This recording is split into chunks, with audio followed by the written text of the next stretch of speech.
Firebaugh is a small farming community. It's along 3 miles of the San Joaquin River, and 95% of the people that are in the Firebaugh area are directly or indirectly connected with agriculture. Probably 90% of the people that live in Firebaugh are of Hispanic origin. I was raised here as a child. I come from a background of illegal immigrants. My father is a farm worker. I would say several years ago that cotton was the primary crop. California cotton is amongst the highest quality in the world. It's extra long staple, Pima cotton.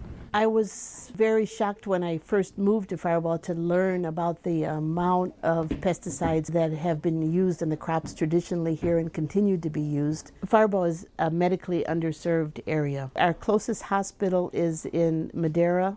The next tertiary care center is in Fresno, 45 minutes away. The clinic is open to everybody. Of course, there's only 2 of us practicing here, and so we couldn't serve everybody in Firebaugh. Probably about a third of our patients have insurance, and the other third have no insurance or no third-party payer, and the other third are supported by state programs. The pesticides in the air are a bronchial irritant. Small children are much more at risk with the pesticides in their developing bodies than adults are. Basic biological agricultural systems in cotton is the most effective tool that we have in California to reduce chemical use on cotton. My neighbor is a farmer, and he's acquainted with John Texera, and he said that there's a program coming into the area that they wanted to enroll farmers in a sustainable cotton program. And Mark and I thought that maybe that's something we could learn from, and so since he's kind and he's our neighbor, we thought, oh, all right, we'll volunteer. Basics is somewhere in the middle between it all. It blends into organics and also blends into conventional. It's the balancing act. It goes both ways.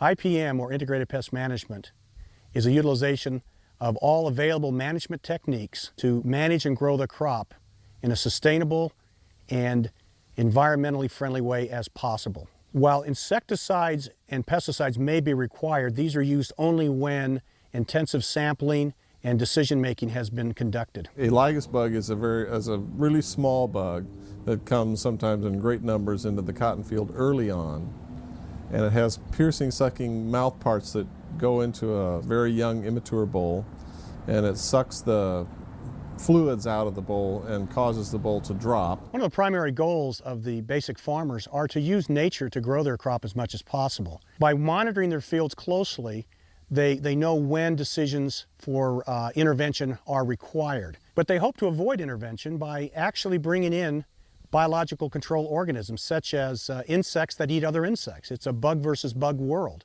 And when I'm scouting fields, I'm looking for beneficial insects as well as pests. In the cotton, we have a strip of alfalfa in the center of the field, which we maintain. There's 6 rows of alfalfa, and we trim it periodically so that we have fresh growth all the time, which attracts the primarily lygus into that area. And they go in there and not in the cotton. It was very simple. It integrated with what we did very well. Oh yeah, I'm very proud of my habitats. I've been approached by potential customers saying that attract them to come and look at some of these basic fields and ask questions and wonder more about the program. There was once a farmer on the west side here, and we talked about lygus. He had a pretty significant amount of lygus in the field. I told him that the damage was done already and there was no reason to spray.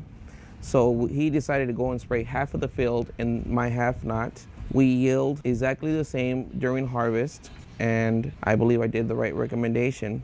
There was no damage and no significant change. We had yields better than our neighbors, so it worked. It's this environment that allows researchers, the farmers, the pest control advisors, and those interested in improving the environmental footprint of cotton to come together and really have a living laboratory to do this. Consumers would be very interested in basic cotton because of the effort of the cotton growers to reduce their environmental footprint. We have found beneficial insects that we didn't even know we had out there. It's probably left an indelible mark in how we look at things and how we culturally grow our cotton. Retailers are really busy researching the market, projecting sales, projecting trends, developing products, working very long hours. So coming out into the fields, into the heart of the San Joaquin Valley, into a rural area, they're just amazed with everything. Look at what we're doing for the local communities, reducing pesticide in the watersheds, the local areas. It's just a blessing to be out here in this nice little community, making a difference, cleaning the air for our children and ourselves. I would love to see our children grow up in an environment that doesn't contain pesticides.